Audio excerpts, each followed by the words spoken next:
तर मित्रांनो, जय महाराष्ट्र. तर राज्यामध्ये सध्या जर बघितलं तर वातावरणीय बदल आपल्याला पाहायला मिळत आहे.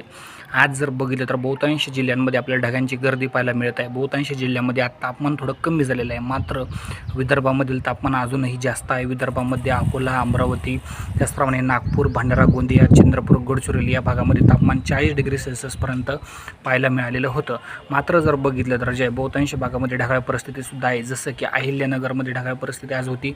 बीड जिल्ह्यामध्ये, धाराशिव जिल्ह्यामध्ये, सातारा, सांगली, सोलापूर, कोल्हापूर या भागामध्ये सुद्धा जे आपल्याला ढगाळ परिस्थिती पाहायला मिळत होती. सध्या स्थिती जर बघितली तर पुढचे 2 दिवस राज्यामध्ये काही ठिकाणी पावसाची शक्यता आहे.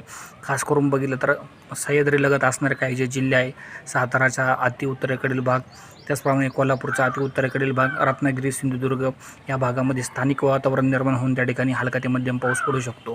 त्याचप्रमाणे जर बघितलं तर जे बाकीच्या संपूर्ण भागामध्ये काही ठिकाणी ढगाळ परिस्थिती राहील, तर काही ठिकाणी जे वातावरणीय बदल आपल्याला थोडासा पाहायला मिळेल. मान्सून थोडा आता पुढे सरकताना दिसत आहे. प्रगती त्याची चांगल्या प्रकारे होत आहे. धन्यवाद व्हिडिओ बघितल्याबद्दल.